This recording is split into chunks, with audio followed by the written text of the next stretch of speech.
Hello friends, welcome to Gargi classes. आज का जो अपन ने टॉपिक पिक किया है वो इंडियन एक्सप्रेस का एक इम्पॉर्टेंट टॉपिक पिक किया है एक्सप्लेन्ड से। असम में जो फ्लड्स आ रहे हैं उनसे रिलेटेड टॉपिक है और इसमें अपन ये जानने की कोशिश करेंगे ये जो फ्लड्स आती है असम में इनका आना कितना ज़रूरी है। ये जो Kaziranga national park and tiger reserve जो है, Kaziranga national park and tiger reserve जो है उसके लिए कितना सिग्निफिकेंट होती है ये फ्लड्स का आना, क्योंकि ये काजीरंगा नेशनल पार्क जो है वो एक ग्रासलैंड भी है, साथ में ये वेटलैंड भी है और यहाँ पर जो फ्लोरा और फौना जो है वो अकॉर्डिंगली फ्लड्स के अकॉर्डिंग ही यहाँ पर अडॉप्टेड है। तो इन सारी चीज़ों को, इस बायोडाइवर्सिटी को कंजर्व करने के लिए फ्लड्स का आना कितना ज़रूरी है वो चीज़ जानने की कोशिश करेंगे। साथ में ये भी देखेंगे कि ये फ्लड्स जो आती हैं इसकी वजह से क्या क्या कॉन्सिक्वेंसेस देखने को मिलते हैं यहाँ पर फ्लोरा और फौना को, और क्या क्या चीज़ें अपन एज ए सोल्यूशन प्रोवाइड कर सकते हैं इस बायोडाइवर्सिटी को कंजर्व करने के लिए। आप हमें फेसबुक, इंस्टाग्राम और टेलीग्राम पे फॉलो कर सकते हो।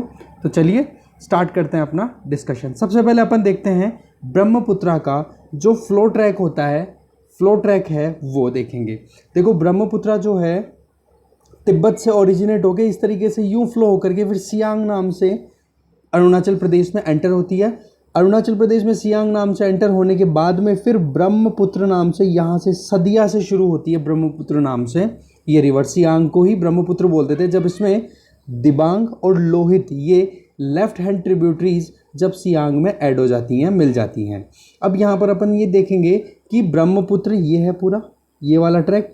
तो ब्रह्मपुत्र के राइट हैंड बैंक पे कौन सी इसकी ट्रिब्यूटरीज आके मिलती है और लेफ्ट हैंड बैंक पे कौन से मिलती है। तो आप यहाँ पे देख पा रहे हो कि लेफ्ट हैंड राइट हैंड पे अगर देखें सियांग के तो देखो सुबनसिरी, जिया बाराली, यहाँ पे मनस आके मिलती है भूटान के वाले रीजन से आके, यहाँ पे ये मनस आके फिर यहाँ से आके फिर बाद में तीस्ता मिलती है, बांग्लादेश में जाकर के मिल जाती है। तो ये हो गई इसकी right bank important tributaries Brahmaputra की। जबकि लेफ्ट बैंक में दिबांग, लोहित, बुरी दिहिंग, दिशांग, दीक्षा, धनसिरी और कपिली ये नाम इंपॉर्टेंट हैं। आप इन नामों को नोट डाउन कर लें, अच्छे से इसका स्क्रीनशॉट ले लें, क्योंकि ब्रह्मपुत्रा से रिलेटेड कई बार क्वेश्चंस पूछ लिए जाते हैं। और एक चीज़ यहाँ पर मैं आपको बताऊँ, जब जैसे ही अपन ये जो फ्लड्स के बारे में स्टडी करेंगे तो जो मेन इम्पैक्ट जो आता है अगर वाइल्ड लाइफ के हिसाब से देखा जाए तो काजीरंगा नेशनल पार्क पे ज़्यादा इम्पैक्ट आता है। तो देख लेते हैं काजीरंगा नेशनल पार्क असम में कहाँ पर लोकेटेड है, उसके बारे में भी अपन देख लेते हैं। यहाँ देखिए आप, ये है काजीरंगा नेशनल पार्क ब्रह्मपुत्रा के साउथ बैंक पे। तो ब्रह्मपुत्रा रिवर जो है वो काजीरंगा के नॉर्थ से फ्लो होती है, इधर से तो ब्रह्मपुत्रा रिवर, और साउथ में ये कार्बी एंगलोंग करके माउंटेन्स हैं, कार्बी एंगलोंग हिल्स, इनके बीच में ये काजीरंगा स्प्रेडेड है पूरा का पूरा। तो ब्रह्मपुत्रा के बैंक पे ही है, लेफ्ट बैंक पे लोकेटेड है काजीरंगा नेशनल पार्क। और ये साथ में आप यहाँ पे भी देख लो, मजूरी वर्ल्ड का लार्जेस्ट रिवर आइलैंड, ठीक है, नदी में बीच में बना हुआ वर्ल्ड का सबसे बड़ा आइलैंड अगर कोई है तो वो है मजूली आइलैंड असम के अंदर। ये पूरा एक डिस्ट्रिक्ट है अपने आप में सेपरेट। तो अपन वापस अपने टॉपिक पे आते हैं, तो देखते हैं कि अभी जो फ्लड आई है उसका क्या स्टेटस है, क्या पूरा सीक्वेंस अभी चल रहा है। तो यहाँ पर आप देख पा रहे हो 1988 में सबसे ज़्यादा फ्लड आई थी, फिर उसके बाद 2017, 1998 और 2016। तो आप देख सकते हो 2020 को इंक्लूड कर लो आप, तो 16, 17, 2018 को केवल छोड़ दो तो 19, 20 पिछले 5 सालों में 4 साल में फ्लड आई है। जो 1988 के बाद में टोटल 6 फ्लड्स सबसे ज़्यादा आई हुई है, उनमें से पिछले 5 सालों में से 4 बार आ गई है। तो क्लाइमेट चेंज का इफेक्ट आप कितना देख सकते हो यहाँ पर। अभी जो फ्लड आई है उससे लगभग 73 लोगों की तो जान जा चुकी है और 40 लाख से ज़्यादा लोगों के ऊपर इसका इफेक्ट जा चुका है। कोई माइग्रेट कर गया, किसी का जो एम्प्लॉयमेंट था वो ख़त्म हो गया, किसी भी तरीके से उनके ऊपर इम्पैक्ट आया। और काजीरंगा नेशनल पार्क या फिर टाइगर रिजर्व जो है उसका लगभग 85% एरिया सबमर्ज हो गया। इसका अपन ने मैप में अभी देखा कि कितना, मतलब ब्रह्मपुत्रा के बिल्कुल बैंक पे लोकेटेड है, तो 85% सबमर्ज होना बहुत बड़ा एरिया हो जाता है। अभी तक लगभग 125 एनिमल्स को तो सेव किया जा चुका है और 86 एनिमल्स डेड मर गए हैं इस फ्लड की वजह से। और ये 1988 के बाद में 6th worst hit flood occurrence है ये असम में। फिर भी इतना कुछ लॉस हो गया है, फिर भी यूनेस्को की वर्ल्ड हेरिटेज लिस्ट में ये जो साइट है Kaziranga national park and tiger reserve, इसके बने रहने के लिए, इसके सर्वाइवल के लिए फ्लड बहुत ज़्यादा ज़रूरी है। फ्लड का आना बहुत ज़्यादा ज़रूरी है। ये सुनने में आपको थोड़ा स्ट्रेंज लग रहा होगा, पर अपन धीरे धीरे जैसे जैसे आगे बढ़ेंगे चीज़ें क्लियर होती जाएंगी कि क्यों फ्लड्स का आना ज़रूरी है इस यूनेस्को की वर्ल्ड हेरिटेज साइट के प्रिजर्व्ड रहने के लिए। मैप अपन देख ही चुके हैं, तो सबसे पहले अपन देखिए फ्लड का रोल क्या है। देखो, काजीरंगा का जो इकोसिस्टम है, काजीरंगा नेशनल पार्क जो है वो उसका इकोसिस्टम है वो है ही एल्यूवाइल, एक फ्लैट पेन बना हुआ है, फ्लैट पेन्स बने हुए हैं। मतलब जो नदी के साथ में एल्यूवाइल सॉइल आती है वही तो चारों तरफ फ्लड के साथ में क्या होती है, फैल जाती है, और फैलने के बाद में फिर वो लैंड को फर्टाइल बनाती है, जिसकी वजह से क्या होती है, यहाँ पर धीरे धीरे एक तरीके से जो भी एक तरीके से अनवांटेड स्पीसीज़ हैं उनको तो वो फ्लड है बहा ले जाती है, और जो वांटेड है, जिनको रहना है, जो वहाँ के इकोसिस्टम में सर्वाइव कर सकते हैं, वो वहाँ पर रुक जाएंगे। अब देखो आप यहाँ पे असम जो है ट्रेडिशनली फ्लड प्रोन रहा है हमेशा, और काजीरंगा नेशनल पार्क का अगर एरिया देखा जाए तो लगभग 1055 स्क्वायर किलोमीटर है, जो कि नॉर्थ में ब्रह्मपुत्र रिवर और साउथ में कार्बी एंगलोंग हिल्स के बीच में आता है। तो ये कोई एक्सेप्शन नहीं है, इसलिए इसका मतलब असम में अगर फ्लड आ रही है तो दैट मीन्स काजीरंगा में फ्लड डेफिनेटली आएगी, क्योंकि ब्रह्मपुत्रा बैंक पर ही लोकेटेड है। ये चीज़ क्लियर है। फिर इसके बाद में एक्सपर्ट्स का ये कहना होता है कि ये जो फ्लड है, ये फ्लड इकोसिस्टम के सर्वाइवल के लिए बहुत ही ज़्यादा ज़रूरी है, और इसके लिए क्या क्या आर्ग्यूमेंट्स देते हैं। पहला आर्ग्यूमेंट कि ये रिवराइन सिस्टम है, मतलब रिवर से बना हुआ सिस्टम है, तो रिवर का पानी तो आना ज़रूरी है। ये रिवराइन सिस्टम है, ना कि कोई solid land mass based ecosystem, कोई फॉरेस्ट एरिया नहीं है काजीरंगा। काजीरंगा के लिए मैंने एक टर्म यूज़ की थी वेटलैंड। वेटलैंड्स के लिए मैं ऑलरेडी एक वीडियो बना चुका हूँ, डिस्क्रिप्शन बॉक्स में उसका लिंक गिवन है, आप देख सकते हो, वहाँ जा करके पूरा डिटेल में बताया हुआ है विद करंट स्टेटस। ओके, तो ये रिवराइन इकोसिस्टम है, ना कि solid land mass based ecosystem, कोई ये फॉरेस्ट सिस्टम नहीं है। तो इसके सर्वाइवल के लिए पानी की ज़रूरत पड़ेगी, और पानी के साथ में जब फ्लड आएगा तो फ्लड के साथ में एल्यूवाइल डिपॉजिट्स भी आएंगे, वो फिर यहाँ पर आसपास में जितना भी ये इकोसिस्टम है उसके सर्वाइवल को एंश्योर करेगा। ये बात कहनी है यहाँ पर जो भी गवर्नमेंट सर्वेंट्स लगे हुए हैं, जो भी रिसर्च होती है, एनजीओज काम करते हैं, जो भी सिविल सोसाइटी काम करती है, उनके एक्सपर्ट्स का ये कहना है, ये आर्ग्यूमेंट उनका है। अब इसको सब्सटेंशिएट करने की अपन बात करते हैं। देखो, फ्लड प्लेन इकोसिस्टम है, तो यहाँ पर फ्लड जो है वो अपने आप में बहुत ही ज़्यादा इंपॉर्टेंट रोल प्ले करती है। कैसे? देखो, काजीरंगा के अंदर बहुत सारी वाटर बॉडीज़ है, तो उन वाटर बॉडीज़ को वाटर सप्लाई करने के लिए अब यहाँ से रिवर जा रही है फॉर एग्जांपल, और यहाँ पर अंदर बहुत सारे वो हैं पॉन्ड्स हैं या फिर कुछ भी है, तो यहाँ से अगर पानी यहाँ लाना पड़े, एक तो नेचुरली फ्लड आएगी तो यहाँ पर वाटर सप्लाई हो जाएगी, तो ये वाटर बॉडीज़ क्या हो जाएंगी, रीजनरेट हो जाएंगी। तो रीजनरेट जब होंगी तो आसपास में जो भी वेटलैंड सिस्टम है, ग्रासलैंड्स है, या फिर एवरग्रीन या सेमी एवरग्रीन डेसिडियस फॉरेस्ट है, इनको वाटर सप्लाई इंश्योर हो जाती है इस फ्लड से। तो इस एक तो ये इकोसिस्टम का ये बेनिफिट होता है फ्लड का। फिर इसके आगे देखें तो इस फ्लड वाटर के अंदर जो भी फिशेस ब्रीडिंग करती है, वो फिशेस इस फ्लड के पानी के साथ में जाकर के उन वाटर बॉडीज़ में भी जाके सेट हो जाती है। तो वहाँ पर क्या हो जाता है एक तरीके से कि रिवर का जो फिश स्टॉक है वो जाकर के बहुत छोटे छोटे जो पॉन्ड्स थे उनके अंदर भी चला जाता है। तो कहने का मतलब आसपास की बायोडाइवर्सिटी को प्रिजर्व करने के लिए, और एक तरीके से अपन कहें तो एक्वाटिक जो लाइफ है, जल के अंदर रहने वाला जो जीवन है, जो फोनाज हैं, उनके लिए एक तरीके से ये फूड का काम करेगी। तो इस तरीके से भी सर्वाइवल के लिए इंपॉर्टेंट है कि ब्रह्मपुत्रा में अगर एक्सेस में मछलियां हो जाती हैं तो उनको ले जाकर के दूसरी जगह पार्क कर देती हैं। पार्क करने का मतलब क्या हो गया, यहाँ वहाँ पर बायोडाइवर्सिटी को आप कंजर्व कर रहे हो। कैसे? मान लो ये ब्रह्मपुत्र रिवर है, यहाँ से मछलियाँ उठ करके उस पॉन्ड में जाके गिर गई, तो उस पॉन्ड में जाकर के गिरेगी तो क्या होगी, वहाँ पर एक तरीके से वो स्टोर हुई कि नहीं, इस तरीके से वो पार्किंग हो जाती है। इसके अलावा जब ये फ्लड आती है तो अनवांटेड जितने भी प्लांट्स हैं काजीरंगा वाले रीजन में वो सारे के सारे वो फ्लड अपने साथ में बहा के ले जाती है। जैसे वाटर हाइकिंथ, बंगाल टेरर जिसको बोला गया है, मतलब इस प्लांट ने इतना पॉल्यूशन किया है, वाटर पॉल्यूशन जिसकी हद नहीं है। मतलब कि बाकी और स्पीसीज जो प्लांट और रिवर वाटर सिस्टम में हुआ करती थी उनको सबको ख़त्म कर दिया। यार ये बहुत ज़्यादा ग्रोथ करती है, इसकी स्पीड भी बहुत ज़्यादा होती है ग्रो करने की। तो ये एक अनवांटेड प्लांट है, तो इसको भी क्या करती है, ये फ्लड वाटर आकर के अपने साथ में बहा ले जाती है। तो इससे क्या हो जाता है, वहाँ का जो लैंडस्केप है, लैंड मास है, वो सारा का सारा सेफ हो जाता है। तो एक ये बेनिफिट हो जाता है इसका। फिर एक्सपर्ट्स के द्वारा ये पूछा गया आगे कि और क्या क्या बेनिफिट होते हैं।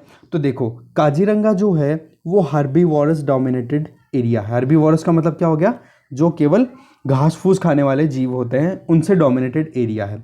तो इस इंपॉर्टेंट रीजन के अंदर ग्रासलैंड्स का अपने आप में बहुत ज़्यादा रोल इंपॉर्टेंट हो जाता है। तो ग्रासलैंड्स को अगर आप वाकई में मेंटेन रखना चाहते हो तो वहाँ पर लगातार पानी आना ज़रूरी है। अगर यहाँ पर पानी लगातार नहीं आया, फ्लड नहीं आया, सबमर्ज नहीं हुआ, कोई एरिया नहीं डूबा, तो वहाँ पर क्या हो जाएंगे, वहाँ पर जंगल बनना शुरू हो जाएंगे। और जंगल जब बनना शुरू हो जाएंगे तो यहाँ पर ये घासें ख़त्म हो जाएंगी, और घास जब ख़त्म होगी तो यहाँ पर जो हर्बीवोरस जो रहते हैं, चाहे वो राइनोज की बात कर लो, चाहे एलिफेंट्स की बात कर लो, बहुत सारे, मतलब बायोडाइवर्सिटी वाइज बहुत ज़्यादा डाइवर्स है काजीरंगा। तो वो सारे के सारे जो ग्रास लैंड पे डिपेंडेंट एनिमल्स हैं उनकी लाइफ को थ्रेट हो जाएगा। तो फ्लड्स का आप यहाँ पे देख सकते हो एक कितना इंपॉर्टेंट रोल और आता है। इसके अलावा अपन देखें तो एक्सपर्ट्स का ये भी मानना है कि एनिमल्स जो हैं वो अपना एक नेचुरल हैबिटेट भी डिसाइड करते हैं, और वो नेचुरल हैबिटेट जब डिसाइड करते हैं तो ये देखते हैं कि हम कहाँ पर सर्वाइव कर सकते हैं। तो वो चीज़ इंश्योर करने के लिए ये जो सिस्टम है, ग्रासलैंड सिस्टम, वेटलैंड सिस्टम है, तो उसके लिए फ्लड आना ज़रूरी है। दूसरा, अगर ये फ्लड्स आती हैं तो जो एनिमल्स वीक हैं, बूढ़े हैं, उनको क्या करती है, ये बाढ़ बहा ले जाती है। दैट मीन्स आप क्या करते हो, वहाँ पे रीफाइनिंग की प्रोसेस भी हो रही है साथ में, कि जो वही डार्विन का कॉन्सेप्ट, द फिटेस्ट सर्वाइव। तो फिटेस्ट जो होंगे, फिट होंगे, वो सर्वाइव कर जाएंगे। जो ओल्ड और वीक होंगे वो धीरे धीरे फ्लड के साथ में क्या, या तो बह जाएंगे, या फ्लड में जो आया हुआ डिपॉजिट है, सेडिमेंट है, उसके नीचे दब के बरी हो जाएंगे, मर जाएंगे। ओके, तो इस तरीके से बहुत सारे काम किए जाते हैं फ्लड के द्वारा। तो ये जो इंपॉर्टेंस है, इस चीज़ को भी अपन एक तरीके से केवल human segment point of view से नहीं देख सकते कि फ्लड्स का केवल लॉस हो रहा है। असम के अंदर जो फ्लड्स आती है उनका बेनिफिट अपन ने ये जानने की कोशिश की। अब आगे देखते हैं, क्या ये फ्लड काजीरंगा में प्रॉब्लमेटिक हो सकती हैं। तो देखो, प्रॉब्लमेटिक भी हो सकती हैं। तो कैसे हो सकती है वो देखते हैं। अभी तक जितनी भी फ्लड्स आई हैं, वो फ्लड्स पहले तो क्या होता था कि हर 10 साल में एक बार कोई फ्लड आती थी, बट रिसेंटली जैसे जैसे क्लाइमेट चेंज आ रहा है वैसे वैसे हर साल लगभग, जैसे अपन ने वो देखा था पूरा स्केल 2016, 17, केवल 18 को छोड़ दो, 19 और ये 20, तो पिछले 5 सालों में 4 साल तो लगातार इतनी सीवियर फ्लड्स आ रही है। जो 1988 के बाद में 1988 में सबसे ज़्यादा बाढ़ आई थी, उसके बाद में ये 6 केसेस हुए हैं जिनमें हाईएस्ट फ्लड आई है असम में। उनमें से 4 तो पिछले 5 सालों में आ गई। तो क्लाइमेट चेंज का आप देखो कितना फ्रिक्वेंसी बढ़ चुकी है इस वजह से। दूसरी वजह क्या होती है कि डिफॉरेस्टेशन बहुत ज़्यादा हो रहा है। आसपास में जहाँ जहाँ से भी पानी, ब्रह्मपुत्रा की ट्रिब्यूटरी और उसकी साथ की जो नदियाँ हैं, सपोर्टिव नदियाँ हैं, और ब्रह्मपुत्रा खुद जहाँ जहाँ से पानी लेती है वहाँ पर डिफॉरेस्टेशन हो रहा है। तो उस वजह से क्या होता है, मिट्टी का कटाव हो रहा है, तो वो भी फ्लड की कारण बनता है। और साथ में अपस्ट्रीम का मतलब क्या, ब्रह्मपुत्रा जहाँ माउंटेन्स से प्लेन में उतरती है, ब्रह्मपुत्रा को अपन ने क्या बोला, सियांग। तो सियांग वाले रीजन में लोहित हो गई, दिहांग हो गई, सुबनसिरी हो गई, इन पे क्या हाईलैंड जो माउंटेन रेंजेज है वहाँ पर क्या इलेक्ट्रिसिटी प्रोडक्शन के लिए, हाइड्रो इलेक्ट्रिक प्रोडक्शन के लिए डैम्स बनाए हुए हैं। अब उन डैम से अगर आप पानी छोड़ोगे, क्योंकि एक साथ पानी आएगा तो पानी तो छोड़ा जाएगा, तो एक वो भी वजह होती है फ्लड का आने का। ठीक है, तो एक तो डिफॉरेस्टेशन हो गई, डैम्स जो है वो अपस्ट्रीम से क्या होते हैं, वो धीरे धीरे पानी छोड़ते हैं, और क्लाइमेट चेंज अपने आप में बहुत ही ज़्यादा डिवास्टेटिंग रोल प्ले कर रहा है, जिसकी वजह से अपन ने देखा कि पिछले 5 साल में तो 4 साल लगातार हाई लेवल की फ्लड आ रही है। और ये चीज़ अपन ऑलरेडी देख चुके हैं इसके बारे में। ओके, फिर आगे देखें कि कैसे डिजास्टर होता है। तो जो एनिमल्स हैं यहाँ के, उन्होंने अडॉप्ट तो कर लिया नेचुरली कि हाँ फ्लड्स के साथ में अपने को रहना है, क्योंकि हर साल या फिर हर 10 साल में अगर आती है फ्लड्स, तो इसका मतलब वो लोग अपने आप को एडजस्ट करेंगे। और एडजस्ट करने के लिए क्या करेंगे, जहाँ पर पानी भर गया वहाँ से आसपास में हाईलैंड्स देखेंगे कि ऊंची पहाड़ियाँ या ऊंची जगह कहाँ पर है जहाँ पर वो जगह डूबी हुई नहीं है, तो वो क्या ढूंढेंगे, कोई ऊंची पहाड़ियाँ देखेंगे। तो कार्बी एंग्लोंग जो हिल्स हैं, अपने मैप में देखा कि इधर ब्रह्मपुत्रा, इधर काजीरंगा, इधर कार्बी एंग्लोंग। तो यहाँ से जो ये वाइल्ड लाइफ जिन्होंने समझ लिया कि हाँ जी फ्लड आती है, वो समझ चुके हैं कि अपने को बचने के लिए अब इस टाइम पे जब बाढ़ आ जाए तो उठ करके और इसे कार्बी एंग्लोंग वाली हिल्स के ऊपर चढ़ जाना है। तो उन्होंने अपने आप को नेचुरली इस चीज़ के लिए तैयार कर दिया। बट यहाँ पर रोल आता है अब ह्यूमन बीइंग का। किया क्या, NH37 नेशनल हाईवे 37 काजीरंगा से पास होता है, जो नॉर्थ में तो काजीरंगा को छोड़ देता है, फिर NH37 बीच से पास होता है और फिर नीचे आ जाती है कार्बी एंग्लोंग, इन दोनों के बीच से निकलती है। तो क्या हो गया, यहाँ पर फ्लड आ गई, तो यहाँ से एनिमल्स अब कार्बी एंग्लोंग की तरफ अगर चढ़ने की कोशिश करेंगे, क्योंकि इनका तो नेचुरली इन्होंने अडॉप्ट कर लिया कि जब भी बाढ़ आएगी तो हमें हाईलैंड्स पे चढ़ना है। तो उस केस में क्या होगा, ये जैसे ही इस NH37 को क्रॉस करेंगे तो उस केस में या तो क्या हो जाएगा, एक्सीडेंट हो जाएगा, या फिर कुछ और वजह से, डिस्टर्बेंसेस की वजह से वो कहीं ना कहीं डरे हुए रहेंगे, तो इस नेशनल हाईवे को क्रॉस नहीं करेंगे। तो यहाँ पर डूब के मरने के स्कोप ज़्यादा से ज़्यादा बढ़ जाते हैं, चांसेस ज़्यादा से ज़्यादा बढ़ जाते हैं। पहले जब ये NH37 नहीं बनी थी, उसके पहले ये क्रॉस करना अपने आप में बहुत ज़्यादा डिफ़िकल्ट नहीं होता था इन एनिमल्स के लिए, कार्बी एंग्लोंग वाले रीजन में आने के लिए। तो उसके लिए बहुत सारे पासेस थे, जिनमें 9 इंपॉर्टेंट वाइल्ड लाइफ कॉरिडोर्स हुआ करते थे, हुआ मतलब हैं अभी भी, पर उनको क्रॉस करने में थोड़ी प्रॉब्लम आती है। जैसे उनके नाम बताए हुए हैं, पनभारी, हल्दीबारी, बागोरी, हरमाती, कंचनजुरी, हाथीदंडी, देवसोरी, चिरांग, अमगुरी, ये जो है धीरे धीरे ट्रैफिक की वजह से चौक हो गए हैं। और जब आप एक चीज़ बताओ, इधर फ्लड आ रहा है, इधर रास्ता नहीं है, यहाँ पे ये आना चाह रहे हैं एनिमल्स, तो क्या होगा, यहाँ पर ये सबमर्ज हो जाएंगे, डूब जाएंगे, डूब करके फिर इनकी डेथ हो जाएगी। तो ये एक प्रॉब्लम आती है फ्लड्स की वजह से, जो धीरे धीरे इंसान ने अपनी ये 37 बनाई, धीरे धीरे गवर्नमेंट ने जो एक तरीके से इंफ्रास्ट्रक्चर डेवलपमेंट किया। अब यहाँ पर क्या हो गया, रोड अगर बन गई है, आसपास में अगर नेशनल पार्क है, वाइल्ड लाइफ है, तो डेफिनेटली टूरिज्म भी इम्पोर्ट होगा, टूरिज्म भी इंक्रीज़ होगा। टूरिज्म इंक्रीज़ होने की वजह से होटल, रेस्टोरेंट, शॉप और एंसिलरी स्ट्रक्चर ये भी बन गई हैं। तो वो उन्होंने भी मिल करके अब अल्टीमेटली वाइल्ड लाइफ को कहीं ना कहीं डिफ़िकल्टीज़ में डाल दिया है। तो अभी भी कई बार ये इश्यूज़ आते रहते हैं, चाहे अपन साउथ इंडिया की बात करें, जैसे बांदीपुर नागरहोल में नेशनल हाईवे बनाने की बात हो रही है, कोई बोलता है एलिवेटेड रोड बना दो। तो उन चीज़ों के ऊपर जो भी NGOs हैं, जो वाइल्ड लाइफ NGOs हो गए, सिविल सोसाइटी हो गई, वो ऑब्जेक्ट करती हैं कि आप केवल अपने डेवलपमेंटल इश्यूज़ को आगे लेकर के कैसे इन चीज़ों को ख़त्म कर सकते हो। ठीक है, इसके ऊपर कमिटीज़ भी बनी हुई है, कस्तूरी रंगन कमेटी, और एक बनी थी माधव गाडगिल कमेटी ने साफ साफ बोला था कि आप कैसे भी करके बचाओ, पर इन चीज़ों को ओवरकम करने के लिए गवर्नमेंट ने के कस्तूरी रंगन कमेटी इस्टेब्लिश कर दी, और के कस्तूरी रंगन कमेटी ने फिर बाद में अपने हिसाब से मोल्ड करके, और फिर उसके अकॉर्डिंग अब गवर्नमेंट इन जो सेंसिटिव एरियाज़ में जहाँ पे वाइल्ड लाइफ बहुत ज़्यादा इंपॉर्टेंटली प्रिजर्व्ड रहनी चाहिए, वहाँ पर एक्टिविटी हो रही है, कंस्ट्रक्शन एक्टिविटीज़, डेवलपमेंटल एक्टिविटीज़ हो रही हैं। तो वो कहीं ना कहीं हार्मफुल होती हैं इस वाइल्ड लाइफ के प्रोटेक्शन के पॉइंट ऑफ व्यू से अगर अपन देखें तो। अब ये एनिमल क्या करेंगे, घूमेंगे फिरेंगे, क्रॉस करेंगे, तो या तो वही चीज़ है, स्पीडिंग व्हीकल स्पीड से निकल रहे हैं, नेशनल हाईवे तो स्पीड से चलेंगे, तो वहाँ पर क्या हो जाता है, एक्सीडेंट हो सकता है, या फिर इनकी ये वल्नरेबिलिटी जो है इन एनिमल्स की, क्योंकि अब फ्लड आ गया है तो वो तो अपनी जगह छोड़ के बाहर निकलेंगे, और जो शिकारी हैं, पोचर्स हैं, वो इसका फ़ायदा उठाएंगे और हो सकता है उनको मार लें, और उनके जो भी डेड बॉडी के जो पार्ट्स हैं उनको बेच करके अपना काम चलाएं और पैसे वाले बनने की सोचें। तो वो भी क्या होती है, एक तरीके से थ्रेट ही है, पोचर्स को भी एक मौका मिलता है। तो इधर मरे इधर कुआं, और दूसरी तरफ गए तो खाई, तो मौत ही मौत। तो ये जो है, ये चैलेंजेस बन जाते हैं फ्लड आने की वजह से, अगर एनिमल्स के पॉइंट ऑफ व्यू से अगर अपन देखें, नेगेटिव पॉइंट को उठाएं तो। पर रिसेंट क्या हुआ है कि एक तो विजिलेंट पेट्रोलिंग बहुत ही सतर्कता के साथ में जो ध्यान रखा जा रहा है, तो उसकी वजह से ये जो पोचिंग वाले, ये जो एक्सीडेंट वाले इश्यूज़ हैं, ये थोड़े कम हुए हैं। पर फिर भी कहीं ना कहीं प्रॉब्लम होती है। होता क्या है, जो जवान छोटे बच्चे या फिर ओल्ड, ये क्या होते हैं, ड्रॉन हो जाते हैं, मतलब डूब जाते हैं और उनकी वजह से उनकी डेथ हो जाती है। क्योंकि ये तैरने की कोशिश करते हैं, जो यंग होते हैं उनके अकॉर्डिंग, बट जो तैरने की कोशिश करते हैं, एडल्ट होते हैं उनके हिसाब से, तो तैर पाते नहीं हैं, तो डेब्रीज के अंदर वाटर में डूब जाते हैं और उनकी मौत हो जाती है। तो फ्लड की वजह से ये नेगेटिव एस्पेक्ट होते हैं काजीरंगा नेशनल पार्क की बात अगर करें अपन तो।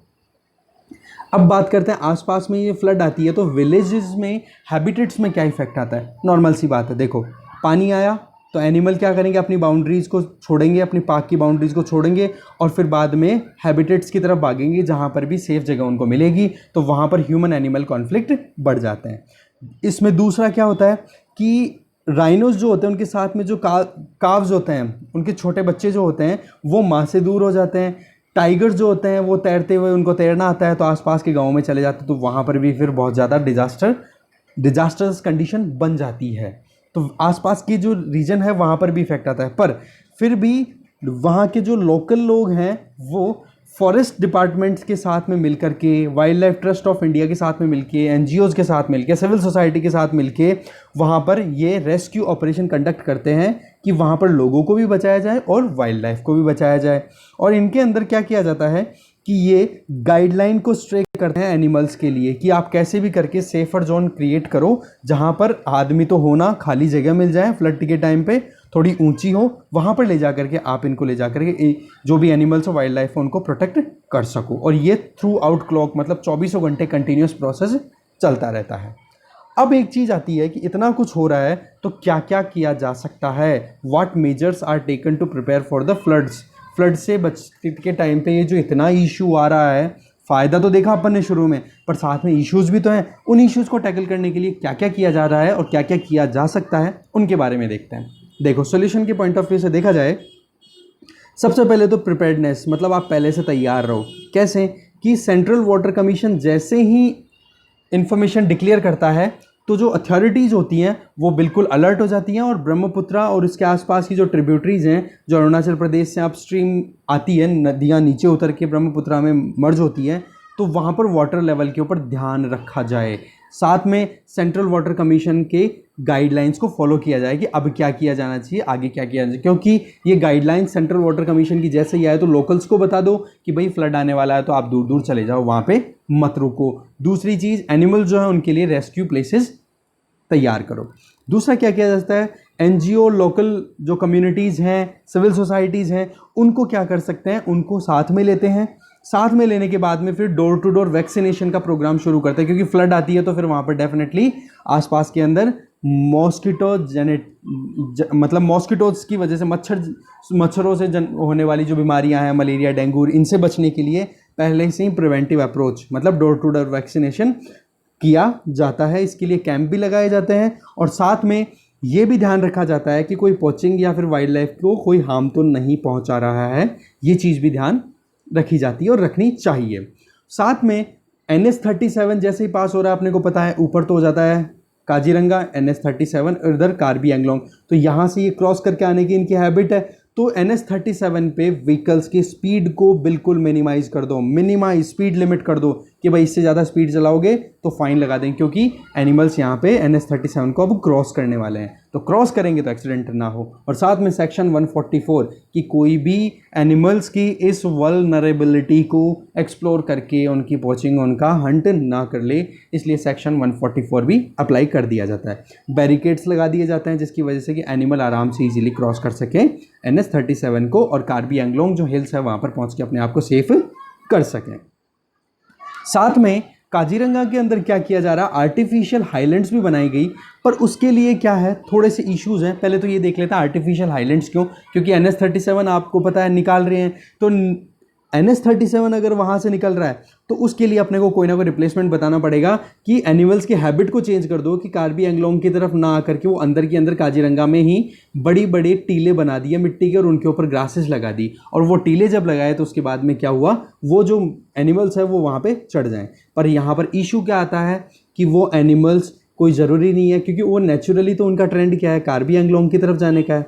बट ये जो आप बना रहे हो ये कितना तो वायबल है, कितना उनको कॉन्फिडेंस दे रहा है, कितना सिक्योर है, और धीरे धीरे अगर आर्टिफिशियली बनाई हुई चीज़ है तो ये कितने दिन टिकेगी, तो वो सारी चीज़ें सवाल उठते हैं। तो इस वजह से ये भी अपने आप में क्वेश्चन है, ये केवल एक टेम्परेरी प्रोविज़न कंसिडर किया जाता है। तो ये मैंने समरी बता दी, बाकी अपन देख लेते हैं। तो मिटिगेशन मेजर के तौर के ऊपर आर्टिफिशियल हाईलैंड्स बनाए हुए हैं जो अभी करंटली 33 हैं, ठीक है, नेशनल पार्क के अंदर ही। पर होता क्या है कि जब फ्लड आता है तो उस टाइम पे क्या होता है, ये जो एनिमल्स और वाइल्ड लाइफ है वो क्या करेंगे, उन हाईलैंड्स पे ऊपर चढ़ जाएंगे। पर ये परमानेंट सॉल्यूशन नहीं है, क्योंकि ये रीजन इनका क्या है, नेचुरल इकोसिस्टम के अगेंस्ट है। ये आपने कंस्ट्रक्ट किया है ह्यूमन एक्टिवेटेड क्रिएटेड आर्टिफिशियली है, जबकि इनकी टेंडेंसी तो क्या होती है, कार्बी एंग्लोंग की तरफ। ये इस तरीके से बनाए हुए हैं, ठीक है। पर वही चीज़ है, कितना सिक्योर है क्या नहीं है, वो कॉन्फिडेंस आना भी तो ज़रूरी होता है ना इनके अंदर। वो कॉन्फिडेंस नहीं आता, और साथ में डिलैपिडेटेड मतलब जीर्ण शीर्ण हालत में पड़े हैं ये हाईलैंड्स। तो इस वजह से ये कहीं ना कहीं टेम्प्रेरी प्रोविज़न ही कंसिडर किए जाते हैं। अब देखते हैं सॉल्यूशंस के बारे में। अभी हो रहा है वो देखा, क्या प्रॉब्लम है, क्या क्या किया जा चुका है। अब अपन और देख लेते हैं। देखो, एक्सपर्ट्स का ये मानना है कि आप एनिमल्स को सिक्योर पासेस प्रोवाइड करो और उन पासेस के थ्रू कार्बी हिल्स तक इनको पहुंचाओ, क्योंकि इनकी नेचुरल हैबिट है। तो नेचुरल हैबिट को आप चेंज मत करो, इनकी जो खुद की बन चुकी है आदत उसको चेंज मत करो। दूसरा, ये 35 किलोमीटर का एक स्ट्रेच है जो कार्बी एंग्लोंग को काजीरंगा से अलग करता है। ये लगभग 35 किलोमीटर का स्ट्रेच है, तो इसके ऊपर फ्लाईओवर कंस्ट्रक्ट कर दो, जिससे कि व्हीकल ऊपर के ऊपर पास हो जाएंगे और वाइल्ड लाइफ आराम से पास हो सके। पर प्रॉब्लम क्या है, सेंटर ने ये प्रपोज भी किया सितंबर 2019 में। पर प्रॉब्लम क्या है कि अगर इतना लंबा 35 किलोमीटर लंबा अगर फ्लाईओवर बनेगा तो उसके अंदर टाइम भी लगेगा, और टाइम लगेगा तो वहाँ पर वाइल्ड लाइफ को डिस्टर्बेंस भी हो सकता है। तो इसके लिए क्या कर सकते हैं, इसके लिए अपन मॉडर्न टेक्नोलॉजी को अडॉप्ट करके, जिससे कि कम से कम डिस्टर्बेंस हो एनिमल्स को, वो अपनी जो लाइफ है वो इजीली पास कर सके। नहीं तो यहाँ पे तो आप कंस्ट्रक्शन कर रहे हो, तो इसका इफेक्ट तो यहाँ आसपास में वाइब्रेशन है किसी वजह से आ गया, तो अगर साइकोलॉजिकली स्ट्रेसफुल हो गया तो वैसे भी गलत हो जाएगा।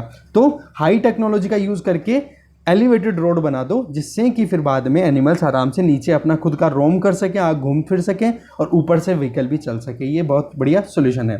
2019 अप्रैल में सुप्रीम कोर्ट ने ये जो 9 अपन ने पासेस देखे थे उनके आसपास में कोई भी माइनिंग या कंस्ट्रक्शन रिलेटेड एक्टिविटीज़ के लिए बिल्कुल मना कर दिया था, क्योंकि वाइल्ड एनिमल्स को कैसे भी अपने को प्रिजर्व करना है। तो सुप्रीम कोर्ट की एक वर्डिक्ट भी आई हुई है इस पर्टिकुलर सेगमेंट के लिए। इसके अलावा वाइल्ड लाइफ मूवमेंट को अनहिंडर्ड रखना, बिना कोई परेशानी के कंटिन्यू रखने के लिए अपने को लैंडस्केप स्केल कंजर्वेशन रखना पड़ेगा। लैंडस्केप स्केल का मतलब हो गया, एक तो पर्टिकुलर रीजन की बात कर रहे हो कि हाँ 37 किलोमीटर NH 37 जो 35 किलोमीटर लंबा है, केवल उस स्ट्रेच की बात कर रहे हो। एक पूरा आप बात करोगे कार्बी एंग्लोंग और काजीरंगा नेशनल पार्क पूरे को मिला करके, पूरे लैंडस्केप, पूरे बड़े एरिया के लिए आप प्लान करो, और उसके लिए फिर आप कोई सोल्यूशन निकालो। ये सॉल्यूशन किया जा सकता है। दूसरा, अगर अपन बात करें तो राइटर जो हैं वो यह है कह के ख़त्म करना चाह रहे हैं चीज़ को कि काजीरंगा जो है ये ग्रासलैंड हैबिटेट है। इसका प्राइमरी रोल क्या है, वाइल्ड लाइफ की पॉपुलेशन को सपोर्ट करना है, पर इसके साथ में इसकी अटैच्ड एसोसिएटेड हाईलैंड जो कार्बी एंग्लोंग है उसको आप अलग नहीं कर सकते हो, क्योंकि फ्लड्स जब आती है तो ये एनिमल्स वहीं पे रिफ्यूज़ लेते हैं और वहीं पर अपने आप को सेव रखते हैं। तो कार्बी एंग्लोंग और काजीरंगा को आप इंटीग्रेटेड बने रहने दो, ये चीज़ कही जा रही है इस एक्सप्लेन के अंदर। तो आई होप आपको ये चीज़ बहुत ही बढ़िया तरीके से समझ में आई होगी कि फ्लड्स का क्या बेनिफिट है और क्या क्या चैलेंजेस आते हैं और क्या किया जा सकता है जिससे कि ये डिजास्टर को अपन अवॉइड कर सके, चाहे wild life point of view से देखो, चाहे बायोडाइवर्सिटी पॉइंट ऑफ व्यू से देखो, चाहे ह्यूमन बींग्स के पॉइंट ऑफ व्यू से देखो। Okay, so thank you very much. अगला जो टॉपिक है will discuss new topic sooner, जल्दी कोई टॉपिक बढ़िया से उठाऊंगा मैं, उसके बारे में बात करेंगे। Thank you.